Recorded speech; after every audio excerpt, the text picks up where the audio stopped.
Catuara, parentes, bom dia! Como vocês estão? Estamos aqui para mais um episódio de Ava Podcast. Hoje estou aqui com a presença de Renata Caimbé, nossa diretora de Indígenas em Contexto Urbano, do Mupoíba, Movimento Unificado dos Povos e Organizações Indígenas da Bahia.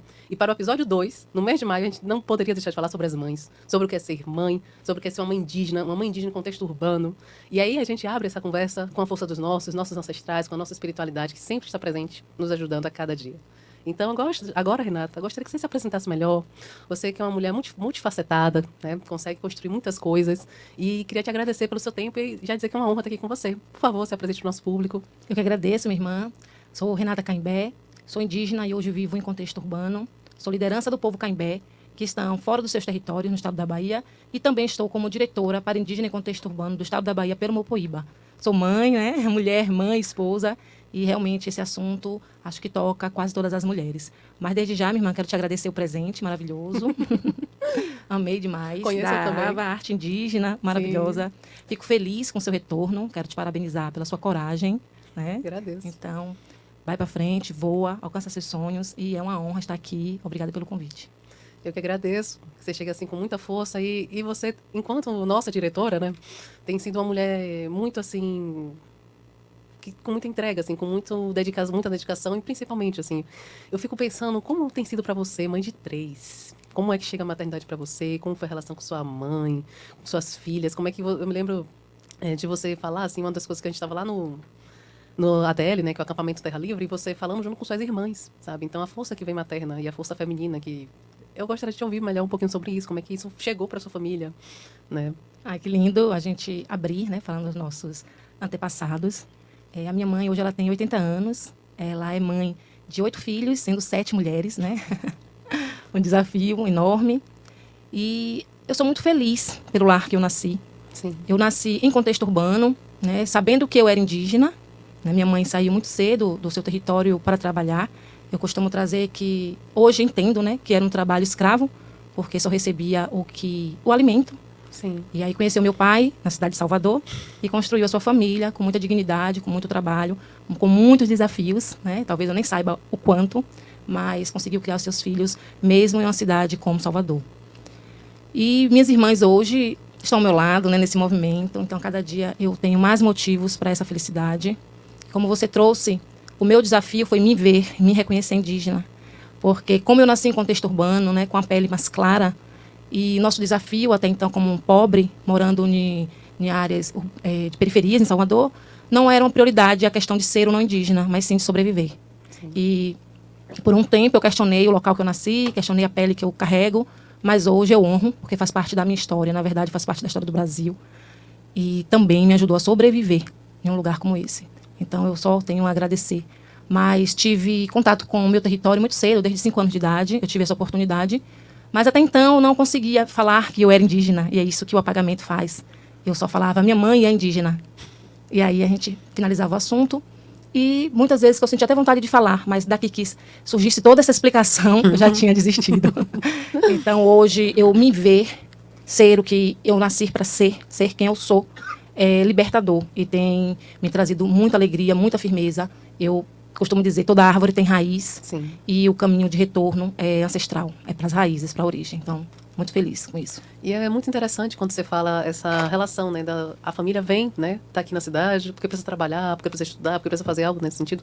E uma história que a gente percebe que se repete, assim, quase que com todo mundo, sabe?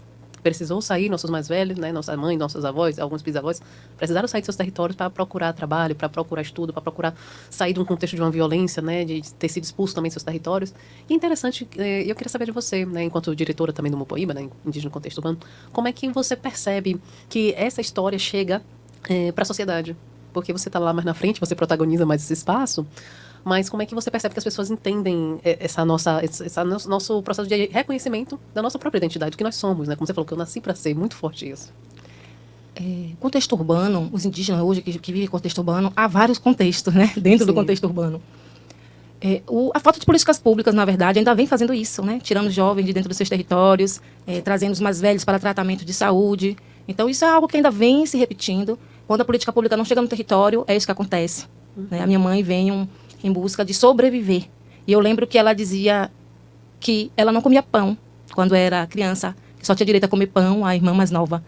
E isso, nossa, me deixou muito tocada, me deixou com mil pensamentos de quanta escassez, né? Porque eu vivendo aqui, a Keira tinha muito mais acesso à alimentação, e mesmo assim, com dificuldade, e você vê uma mãe dizer que não poderia comer pão, só o filho mais novo.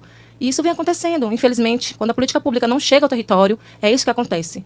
Os indígenas vêm para a cidade tentando sobreviver, tentando estudar, com a ideia de retornar para poder proporcionar algo melhor para o seu território, mas muitas vezes também não é isso que acontece, porque de alguma forma encontra oportunidade de trabalho, criam laços afetivos e aí vão ficando dentro das cidades. Então, é muito importante que se tenha políticas públicas para as pessoas continuarem dentro do seu território produzindo e vivendo com dignidade, como também esse acolhimento dentro da cidade, esses atendimentos na saúde, na educação, na cultura, que abra-se esse espaço, que crie políticas públicas que nos atendam, porque nós não queremos perder a nossa identidade, a nossa cultura, e é isso que nos mantém vivo, é isso que vem nos mantendo vivo até aqui. Exatamente. E uma coisa assim que me chama muita atenção, do que eu venho te acompanhando nas redes, né, é em relação à sua filha. Você trouxe uma imagem, vou colocar na edição, de sua filha nesse processo também, e aí eu gostaria de saber como é que chega isso para sua filha. Elas passam preconceito? Como é que é para elas saberem que elas são indígenas? Inicialmente, elas tinham medo. Elas não queriam falar, elas não tinham essa visão ainda de eu sou indígena. Então, ela vinha repetindo a mesma questão minha. Minha mãe é indígena. Mas eu fiquei extremamente feliz quando eu vi a minha filha fazendo uma apresentação belíssima na sua escola. E tudo foi escolha dela. Eu não costumo pressionar os meus filhos. Não costumo impor os meus ideais a ele. Eu deixo eles livres para que eles entendam e decidam. E as coisas façam sentido para eles. Sim. Então, foi muito lindo, né? Me emocionei bastante quando eu vi a minha filha com o microfone na mão e com aquela postura lindíssima e com aquele cocá. E ela vem me acompanhando nos movimentos sempre que pode, tá comigo, e sinto muita alegria da parte dela. Isso me deixa mais fortalecida, porque é por eles que eu luto, né? Essa luta é para que se abram os caminhos, não só para os meus, mas para os seus, para as outras crianças, porque esse é o futuro do Brasil, são as nossas crianças. Então, só felicidade. Até então, venho colhendo belíssimos frutos, porque é isso que faz sentido para mim. Sim. Ver essa continuação, ver as crianças, os adolescentes ali dentro dos movimentos, entendendo a necessidade dessa luta, entendendo por quem eles lutam também. É muito lindo, eu fico muito feliz com isso. E é muito interessante porque eu também sou mãe, né? E nessa jornada eu percebi minha filha também, algo muito parecido com sua jornada também, suas meninas. A minha tá com 11 anos agora. E ela hoje sabe, né, e tal, que ela é tupinambá. Acho que na verdade desde bebê ela já sabia, né? Mas hoje ela fala, eu sou tupinambá. Ai, que linda. E é muito um barato, assim, poder permitir nossas filhas, né, nossas crianças, terem acesso a algo que pra gente foi negado. A gente sabia na nossa família também, mas você não pode falar, vamos fingir que não é, deixa pra lá, esquece, né? Tem que arranjar trabalho, como minha avó mesmo me disse, não se misture com isso. Eu tô aqui por desobedecer, sou desobediente. Nós temos esse direito, viu? De desobedecer, de desagradar, nós temos o direito de incomodar. Mas é muito interessante, até falando também de minha avó, porque depois ela foi, nossa, eu via o trabalho, de cocar, ela ficava, nossa, mas cuidado, viu, minha filha? Tudo era cuidado, cuidado. Aí a gente percebe que nossas histórias têm muito medo, sabe? Foi muito difícil para nossos mais antigos, mas muito mesmo. Então eu não olhava para isso assim como um lugar de quem não pode, mas assim, ó, é muito perigoso, é melhor não manter minhas filhas próximas disso, minhas netas, minhas bisnetas, né? Mas não adianta, né? A força que nos chama, ela é ancestral, ela é espiritual antes de tudo. E eu costumo falar assim que não é nem um chamado, é uma convocação. É verdade. De tão forte. E eu sei também que você e seu povo têm uma espiritualidade muito forte, muito viva. E eu gostaria de saber, assim, o quanto que a espiritualidade tem o que é que ela significa para você e qual o peso que tem assim, a espiritualidade nesse seu contexto de indígena. Sabe, indígena em contexto urbano ainda mais, né? Então, eu não vejo diferença de vida física, material e vida espiritual, né? Eu não faço essa divisão. Para mim, caminham juntos, né? O meu povo, por um tempo, ele se afastou da sua cultura. Hoje ele também está no processo de resgate cultural, né? Hoje já temos nosso toré, nos toantes, temos jovens muito dedicados. E para mim, a espiritualidade, ela vem de uma forma diferente das tradições do meu povo. Porque eu vim em compreender melhor essa questão espiritual, que sempre nos acompanhou, que a gente às vezes chama de intuição ou dá outros nomes, mas depois de alguns processos com a medicina da ayahuasca, que geralmente não é do meu povo, mas é do povo indígena, que vinha sendo guardião dessa medicina sagrada, e a partir daí uma nova visão de mundo veio se abrindo, e é o que está me sustentando, e é o que me fortalece, e faz muito sentido para mim. Mas para mim não há separação alguma da vida terrena para a espiritual, caminham lado a lado, e uma sustenta a outra. Sim. E é interessante que, até do ponto de vista da maternidade, né? Eu costumo dizer que eu sou mãe solteira, né? E aí tem algumas pessoas que me corrigem. Não, não é mãe solteira, é mãe solo. Aí eu respiro, pai, e falo, não, eu sou mãe solteira. Eu tô mãe solteira, É. solo e solteira. Não sou solo. Minha espiritualidade não me deixa ser sim, solo. maravilha. Nunca Verdade, deixou. Nunca deixou. As pessoas ficam assim, eu falo, porque eles estão sempre com a gente, cuidando, protegendo, amando, direcionando. Então, assim, eu me sinto tão amada pela minha própria espiritualidade, pelos meus ancestrais, pelos meus guardiões, que sozinha eu não me sinto. Solo não. Solo não faz sentido. E aí eu sei que esse é um ponto, assim, que ultimamente eu não tenho muito discutido sobre isso, mas que sempre gera, assim, vamos dizer assim, um embate, né? E eu falo, tudo bem, você se enxerga como você vê, né? Como você vive, tá? Sua visão de mundo. Mas a gente precisa respeitar as visões do mundo, que é diferente, assim. O que é essencial pra mim? Não teve uma vez que eu não precisei que minha espiritualidade não esteve ali pra cegar minhas lágrimas, pra me cuidar, pra me apoiar, pra me direcionar, sabe? E aí é muito legal quando você fala que não separa, porque pra mim também não. Tipo assim, chega... É algo tão normal, tão natural, dos nossos, né? Ter o amor dos nossos, que é engraçado que as pessoas pensam que a gente chega entre a gente e a gente vai se maltratar. Não.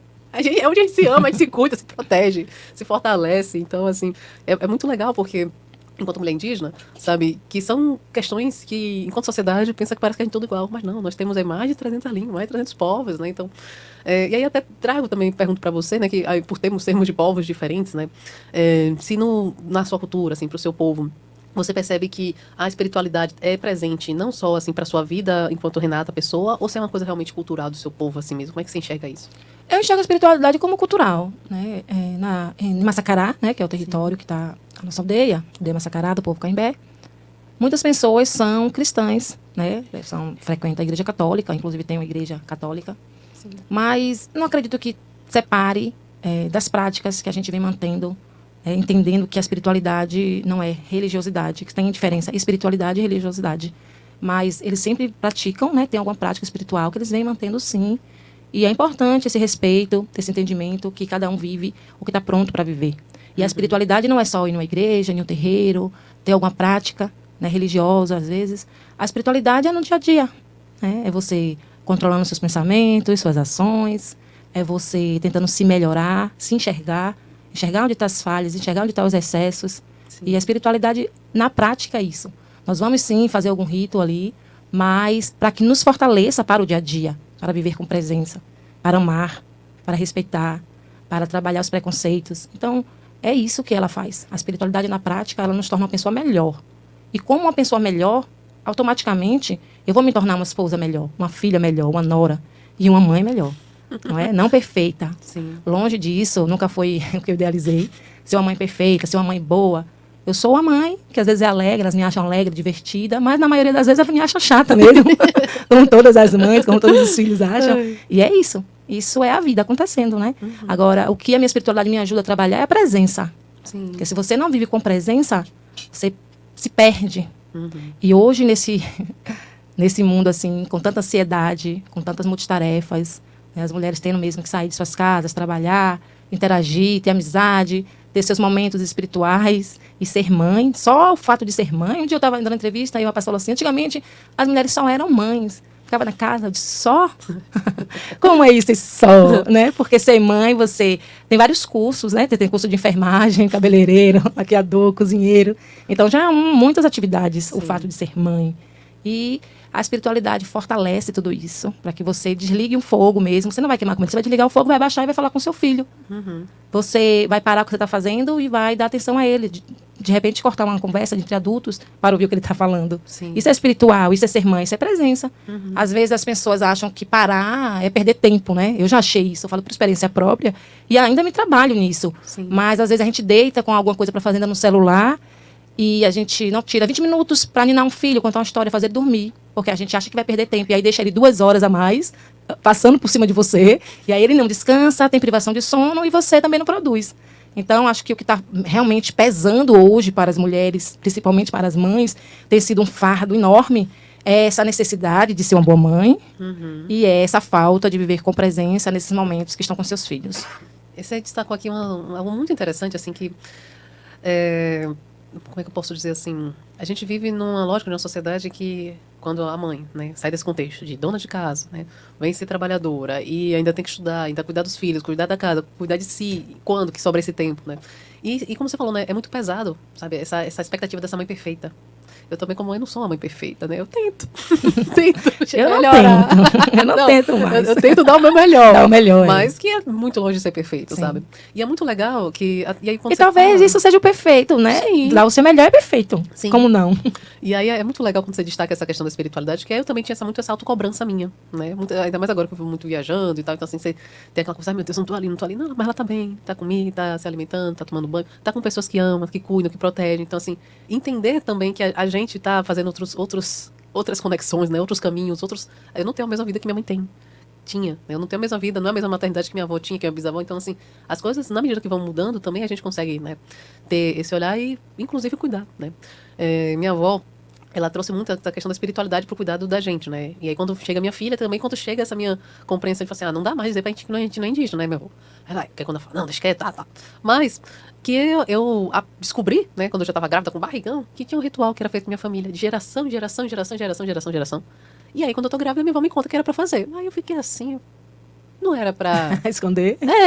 Fica assim, não era pra santo de igreja católica, não era pra, tipo, candomblé, orixá, não era nada assim. Era literalmente pra natureza, era literalmente se entregar e pedir a proteção da natureza de forma assim, né, tentando simplificar. E aí eu fiquei bem, time que tá ganhando, a gente não mexe, né? Com certeza. Vou arriscar não fazer. E aí quando eu volto pra ela, e ela mas deixa isso quieto. Então, assim, sempre ter essa questão da espiritualidade com a gente é uma coisa muito interessante junto com a maternidade. Por isso que essa minha concepção, e aí na época eu estava formando na faculdade, e essa leitura de mãe solo, mãe solteira, se construiu muito junto com a espiritualidade. E tem parte disso, que aí eu entendi que eu não era sozinha, eu nunca estive sozinha. Eu estava junto com eles. E a espiritualidade sempre cuida dos seus. Os nossos sempre cuida da gente. E a gente vai assim, mas está caminhando, sabe? Como você falou, né? A gente tem esses desafios, né, na vida, mas não quer dizer que essa ideia linear não é nossa. A natureza, ela não é um dia mesmo dia que você planta uma semente, você colhe. Então tudo tem seu tempo. Tudo leva um tempo de construir, de plantar, de nascer, de brotar. Tem um desafio, aquela planta cai para um lado, ela renasce, então é um tempo de ela se reestruturar.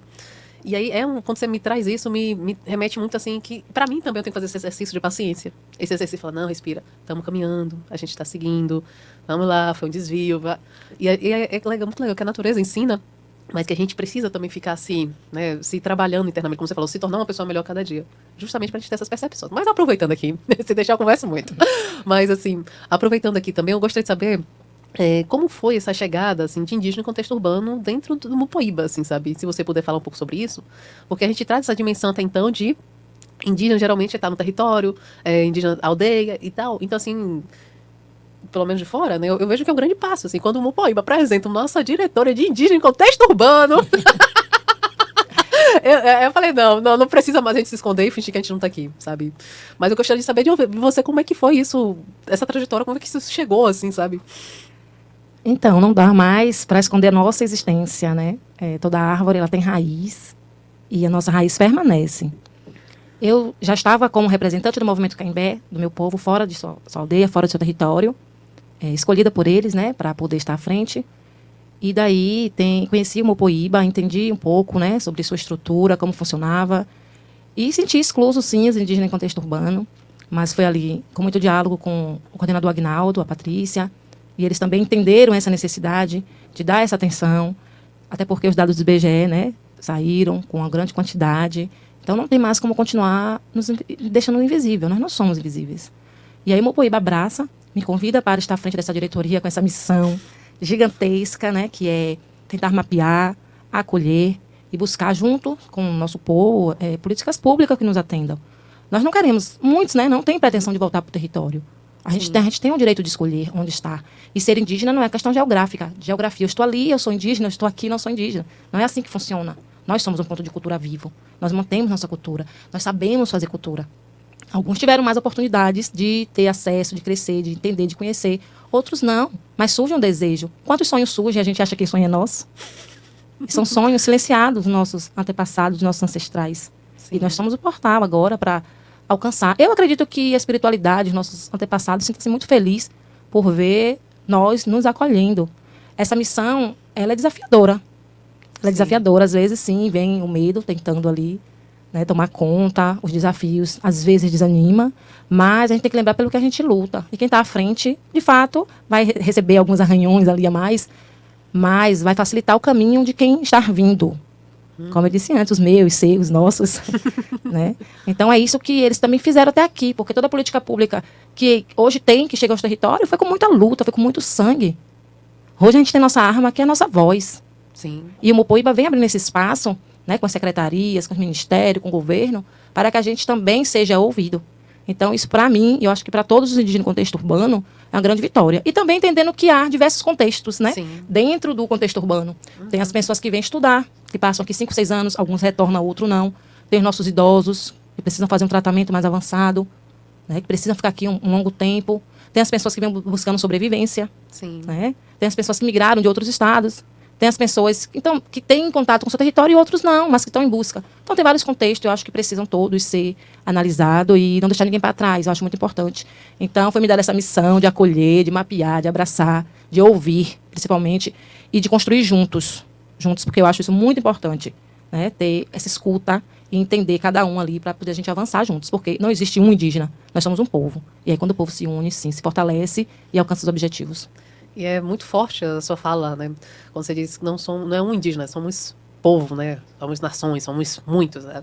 E é fantástico, assim, viver, né? Hoje, como eu falo, eu retorno para minha família com alegria. Dizer assim, eu vivi para ver isso nascer. Eu vivi isso para isso, que era um problema. Quando dizer, não, isso é nosso, a gente toma esse espaço, a gente tá aqui. Como você falou, a gente vai tomar uns arranhos que estamos aqui na linha de frente, né? Sim.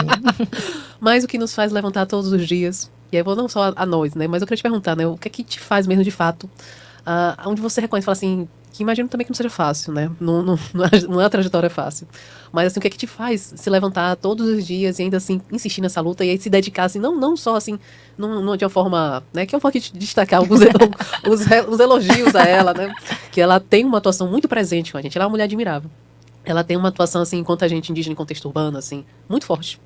Ela busca fortalecer nossa luta, cuidar de todo mundo, acolher. Você é uma mulher, assim, que eu admiro muito, sabe? Muito mesmo, assim, a sua luta, o seu esforço. Senti por eu não fui ter ido pro ATL, mas, assim, você é uma mulher de garra e a gente sente isso. E move a gente por dentro também. Então, assim, e por isso que eu sei que não é fácil, sabe? Ainda até acredito no ditado, né? Prego que se leva a martelada. Mas ainda que sim, eu queria saber, você que está nessa trajetória esses anos, né? Você falou sobre a espiritualidade, você falou sobre suas filhas. Mas, e teve algum momento que você pensou em desistir? Eu acho que eu tenho até medo de pensar em desistir, né? Às vezes passa assim por longe, mas logo eu retomo a consciência. Eu sei que tem qualidades que a gente precisa construir, né? Praticando para que realmente venha a existir essa qualidade. Mas tem uma qualidade que eu nasci com ela, eu fui abençoada por ela, que é pensar no coletivo. Eu respeito demais pensamentos diferentes do meu. Eu aprendo com cada um. Tem pessoas que não gostam de ouvir opiniões diferentes. Eu amo. Eu amo contestar também, para aprender mais ainda, mas sempre em um lugar de muito respeito. E dessa forma eu tive essa permissão, primeiramente, de conseguir transitar dentro da espiritualidade por diversas religiões. Não ali pertencendo a nenhuma, mas aprendendo em todas elas. Então, todos os lugares que eu passo, eu sempre me coloco no lugar de aprendiz. Eu sento, eu observo, eu aprendo e absorvo o que faz sentido para mim naquele momento e o que eu posso dar conta naquele momento. É um desafio muito grande. Até porque é algo único para nós, ter essa diretoria. Sim. É algo, primeiro, também para o Mupoíba, abrir esse espaço. Então, precisa-se também ter cuidado com tudo isso, para que, de alguma forma, não criarmos armas contra nós mesmos. Sim. Não é mesmo? Então, assim, é desafiador, mas essa coletividade, essa vontade de abraçar. Eu tenho uma amiga que ela, uma vez escreveu, era para escrever uma qualidade, e ela escreveu protetora. E sabe? Então, assim, eu também estou me descobrindo como ser humano, como mulher. Reconhecendo, porque às vezes a gente recebe elogio, uma qualidade que a gente não se esquiva daquilo. Mas eu estou fazendo um trabalho diferente agora, aprendendo a fazer esse trabalho, que é me reconhecer, sim, uma mulher acolhedora. Eu fico muito feliz com a vitória dos meus irmãos, inclusive por esse espaço aqui, por isso que você criou, né? Tivemos outras conversas anteriores, eu sei como é importante para você. Eu acho que o meu papel nisso tudo é potencializar o que o outro tem de bom, não fazer o outro esquecer de como ele é sagrado, de como todos nós somos sagrados e como a gente vai tocar a vida do outro. Isso é algo que eu trago com muita responsabilidade. Então, todas as pessoas que vêm atravessando o meu caminho, além de eu aprender com elas, eu tenho muito cuidado de como tocá-las, como falar, como abraçar, o que dizer, né? Mas eu percebo também que é algo que surge de forma natural, por ser esse ser humano do coletivo, aquariano, né? eu respeito demais a liberdade em todos os sentidos. Em todos os sentidos. E isso eu vejo que me ajuda, hoje me ajuda. Então, meu papel, eu vejo dessa forma. ligar pessoas que estão precisando a pessoas que podem ajudá-las. Porque eu não posso resolver tudo. Sim. Mas eu posso buscar quem pode resolver aquela questão. Sim. E é isso que eu venho me dedicando. Não tenho nenhum botão assim que desliga. Pera que agora eu sou mãe, agora eu não sou... Sabe? Porque tem o telefone, tem outras questões. Mas eu tento transitar com a máxima tranquilidade possível. Às vezes é cansativo, exaustivo. Mistura as coisas, demandas dentro de casa. Mãe de 3 filhos, esposa 15 anos. Então... é realmente uma demanda muito alta, porém, eu também tenho uma rede de apoio maravilhosa, que é a minha sogra, que é como a mãe, minhas irmãs ali pertinho de mim, o meu marido que, nossa, são as minhas mãos mesmo, que me apoia, que me incentiva. Então, tudo isso ajuda a estar aqui. Então, todas as vezes que eu saio da minha casa, eu saio com essa certeza, com esse coração quentinho, que meus filhos estão bem, que meu marido está tranquilo, que minha sogra está ali para cuidar também, para proteger, e a mim também, né, que ela tem como uma filha, o cuidado dela é maravilhoso. E eu tenho muitos presentes que a vida me deu. A vida me deu todos esses presentes antes dela mandar eu sair para viver. Então, depois que eu entendi tudo isso. E antes eu não me sentia merecedora de tanto, mas agora tudo faz sentido, sim. E nós merecemos o melhor. Nós somos guerreiras e precisamos ser. Mas nós também precisamos ser acolhidas. Sim. Receber carinho, massagem, atenção, descanso. E vamos lutar por isso também, né? Sim. Essa é a luta mais difícil, é se permitir. Mas vamos seguindo aí sendo o que nascemos para ser. É muito bonito quando você fala isso, sendo, né, o que nascemos para ser, né? O que é que isso significa para você? Você consegue explicar melhor? Eu acho que todos nós nascemos para atingir a potência máxima, né? Principalmente amar o ser humano e nos apoiar. Eu entendo também que ser o que tem que ser é esse retorno para o lar, para nossas raízes. Porque hoje nós vemos o índice de ansiedade gigante. As pessoas não sabem quem são, não sabem de onde vêm, não sabem a que pertence. E aí traz consigo essa ansiedade gigante e essa necessidade de pertencimento. Sim. Então, quando você tem esse entendimento, quem é seu povo, pelas causas que você vai lutar, o porquê, o que está hoje à frente de um movimento desse, me faz melhor em quê? Qual é o meu objetivo? Então, se perguntar e se ouvir. Eu acho que isso traz esse retorno para você encontrar o que realmente você nasceu para ser. Eu acho que é mais ou menos por aí. É interessante, porque quando você fala, né, me dá uma ideia como se todo mundo tivesse algo, né, como se fala, você nasceu para ser. O que você nasceu para ser, né? Acho que essa é uma conversa filosófica que a gente É, bem filosófica. Eu perguntei isso, eu disse à minha filha, eu não quero que você seja nada específico. Eu quero ser médica, advogada. Nada disso. Se pergunte, eu falo para ela, falo para mim, já falei para minha irmã também, para as pessoas mais próximas. Se pergunte o que é que você faz tão bom, tão bem, que só você sabe fazer daquele jeito. E que você passaria horas fazendo com tranquilidade. E aí vai atrás disso. Porque não adianta só trabalhar e correr atrás de status e com serviços que nem fazem a gente feliz. Então, quando a gente entende o que é que faz feliz, o que é que a gente faz, todo mundo tem esse dom. Todo mundo tem esse dom. Ninguém faz igual a você. Cada um precisa encontrar ele. Eu acho essa pergunta muito importante para a gente se fazer, para a gente se entender. Descobrir o que é que eu faço tão bem, que eu faço assim, perfeito. Ninguém faz isso aqui, porque vai ter, com certeza vai ter. E quando você encontrar, começou a viver muito bem. E é muito interessante, intrigante, que a lógica dessa sociedade, né, fora nossos contextos indígenas, né, não vou abrir para toda a sociedade, mas assim, é justamente o contrário. Você tem que saber o que você tem que fazer, a sua profissão, sobre carga horária, o que você tem que se dedicar, tem que ganhar tanto dinheiro, tem que comprar uma casa, tem que ter um carro, tem que ter. E aí você chega lá naquele lugar e se pergunta, quem chega, né, quem consegue chegar, tá feliz? Às vezes sim, às vezes não. Então, assim, você trazer essa possibilidade para suas filhas, né, para sua família, né, o que é que te faz feliz, sabe? E aí, a felicidade, ela é uma construção, mas é uma construção em que eu gostaria de trazer para você enquanto povo, enquanto mulher indígena. O que é felicidade para você? Eita! Eu acho que a felicidade não é algo estático. Sim. Ninguém vai encontrar a felicidade, vai agarrá-la e vai passar o tempo todo feliz. Uhum. A felicidade eu vejo como resultado, como momentos, como colheitas de momentos que você construiu anteriormente. Então, são um estado de consciência ali que você consegue atingir essa felicidade. Não é algo que você, estou feliz, sou feliz. Não é bem assim que funciona. Você vai ter vários momentos de vários outros sentimentos também. Mas você vai trabalhar para que você atinja a felicidade, porque é algo extremamente satisfatório. Mas também há quem nem busca. Ela simplesmente a encontra. Mas eu não vejo a felicidade como algo que tem que ser alcançado. Ela chega como momentos e a gente tem esse acesso e a gente usufrui dele. Agora a gente tem que estar atenta. Sim. Né? É que eu trago novamente para essa questão que eu também venho me trabalhando, que é viver com presença, porque senão a gente perde momentos felizes. Sim. Momentos que nos traria muitos sorrisos, porque a gente está tão distraída. Então eu vejo a felicidade não como algo que tem que ser alcançado. Eu vejo felicidade como momentos acessíveis para sentir esse sentimento. Que interessante. Construção da felicidade. E você percebe, assim, enquanto mulher caimbé mesmo, que a gente é um povo de uma cultura mesmo indígena, se tem diferenças nessas percepções de felicidade do que você percebe em relação ao seu povo? Ou você percebe que as pessoas, você sendo, assim, é uma pergunta mais direta, você consegue sentir que as pessoas do seu povo têm, você percebe, assim, tem felicidade lá, também tem alguma alegria? Essa imagem, assim, chega, quando você fala felicidade, vem na sua mente ou não? Como é que é pra você? Eu acho que tem felicidade em todos os lugares. Sim. Né? Que se tem a presença, consegue-se atingir a felicidade. O que eu percebo muito no meu povo é resistência. É resistência que tem, claro, sua porção benéfica e outras que, infelizmente, era necessária. Então, eu não diria assim, eu venho de um povo muito feliz, mas eu venho de um povo forte e resistente.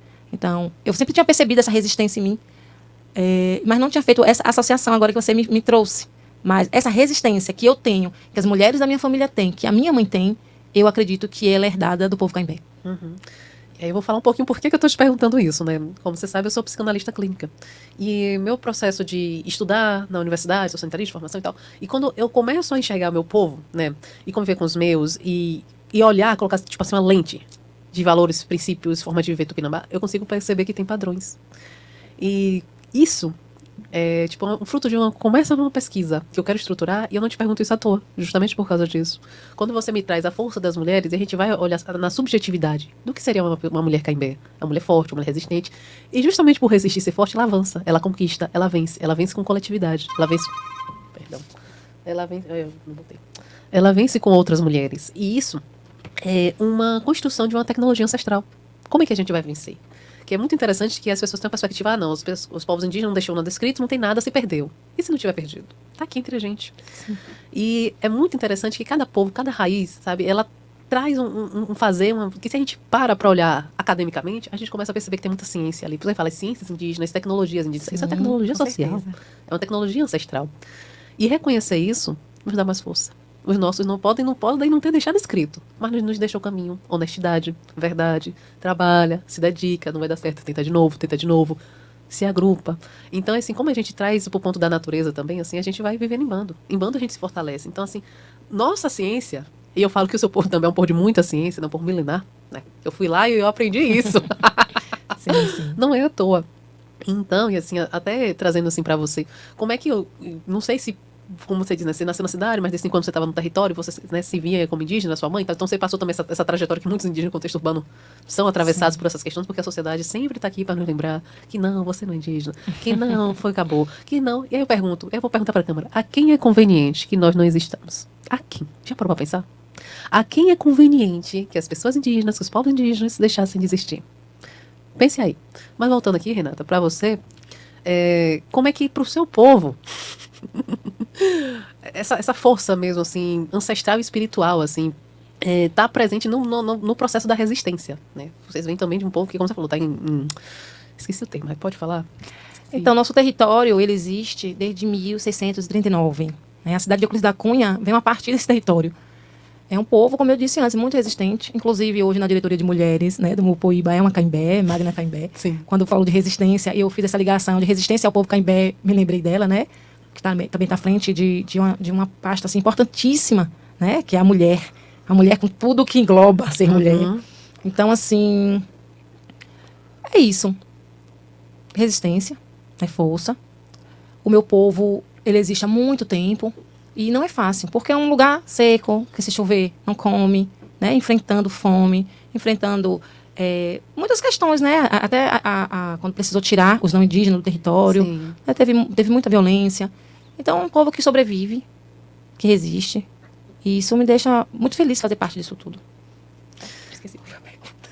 Você vê que como é impressionante o quanto que a gente... Não, eu falo assim porque eu gosto de falar sobre felicidade, que a gente tem uma estética de que é uma coisa lá, longe, distante. E aí a gente vai saber, não, que ainda que hajam desafios, ainda que a gente precise caminhar, trilhar, receber não, os outros não, mas a gente vai seguindo, vai contando felicidade ao longo do processo. Você trouxe uma coisa muito bonita, mas também muito, assim, posso dizer assim, científica, né? Que fala sobre isso.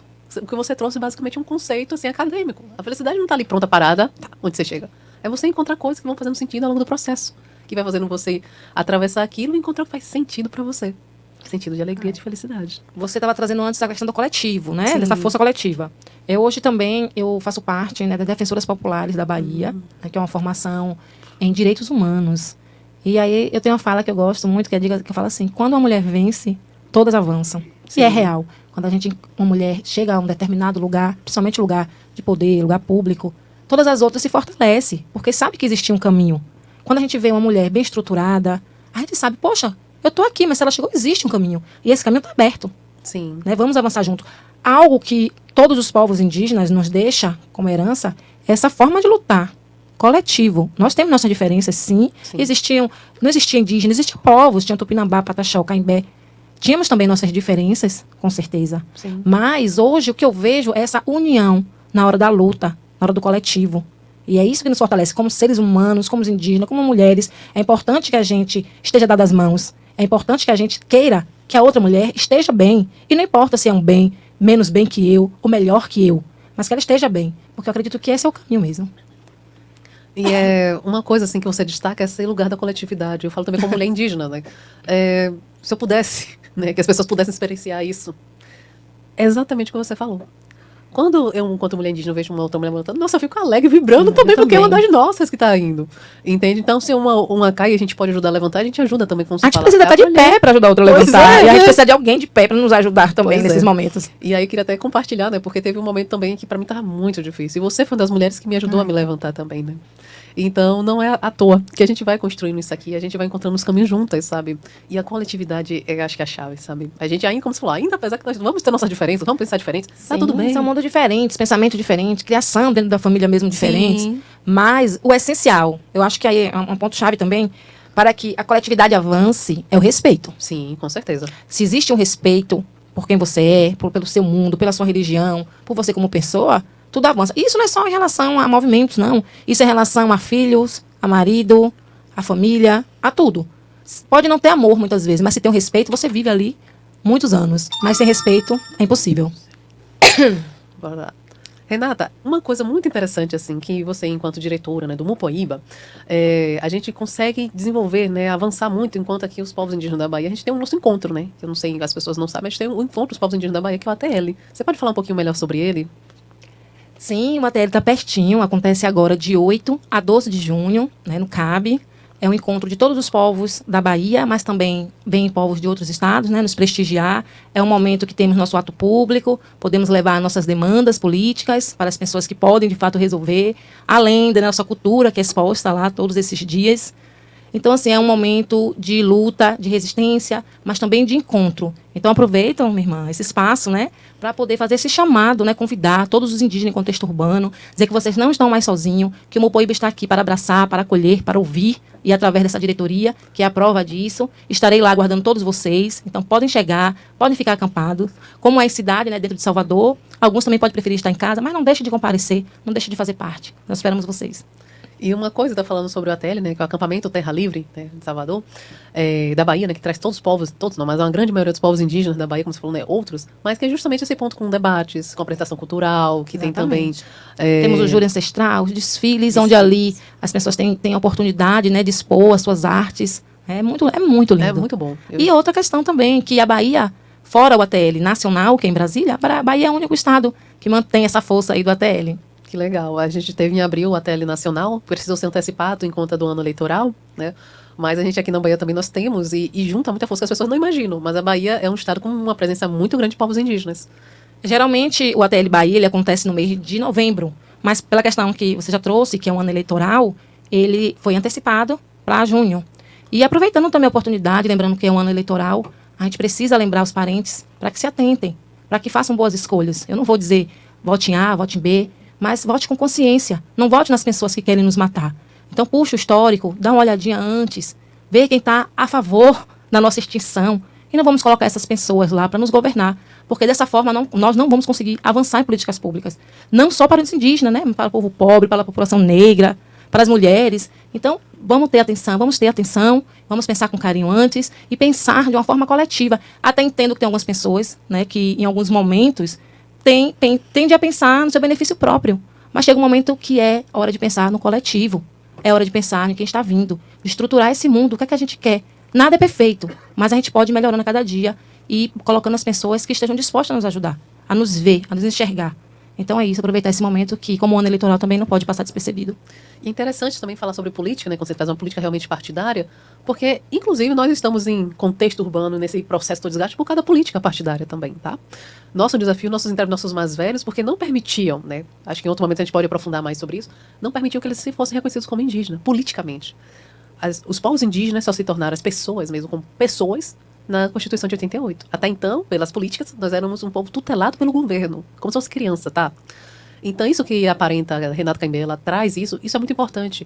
A nossa vida e a qualidade da nossa vida, nosso bem-viver, nossa felicidade, nossa saúde, paz, alegria, nossos territórios, a demarcação deles, inclusive, a gente ser capaz de conseguir se organizar, passa muito pelos entraves políticos. Não podemos deixar de esquecer isso. A história não é simplesmente acabou que esqueceu, não. Sim. Houveram movimentos políticos para nos afastar, que nos mataram, que tentaram de tudo para que a gente não estivesse aqui. Mas estamos aqui e estamos vivos e vivas. Renata Caimbé, minha parenta linda e maravilhosa. Ai, perdão. Agradeço demais de coração você estar aqui com a gente nesse segundo episódio de Ava Podcast. Foi um prazer enorme poder te ouvir e aprender com você, sabe? Eu que cheguei aqui com dor de cabeça, acordei toda assim, não dormi bem, mas já tô aqui já renovada. E é sobre isso, sabe? E o quanto quando você fala que a gente se fortalece hoje, pra mim foi um dia assim que me fortaleceu, me reenergizou, me curou. Sabe, a força feminina. Agradeço de coração, viu? Eu que agradeço essa oportunidade de te encontrar novamente. Esse espaço é importante. Então, continue, avance. Você não está só, né? Você não anda só e nem nunca vai estar sozinha.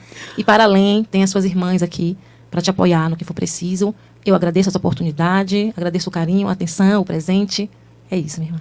É isso, meu povo.